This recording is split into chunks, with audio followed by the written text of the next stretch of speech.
Ba'zilar bor, namoz o'qib, namoz o'qimaganlar bilan so'rashgisi kelmaydi. Odam emas deb o'ylaylar. Bu kibr, bu johiliyat bu. Payg'ambar alayhissalatu vassalom namoz o'qiding, jannatga ketding demaganlar. Men juda ko'p rivoyatlarni o'qib hayron qolaman. Jannatga amal kirgizmaydi.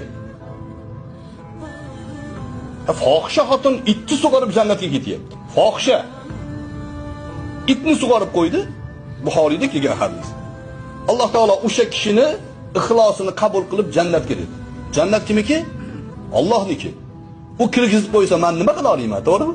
Namoz o'qib, benamozdan so'rashgisi kelmaydi. Ro'molsiz ayolni ko'rsa nafratlanadi. Unga ham vaqti kelar.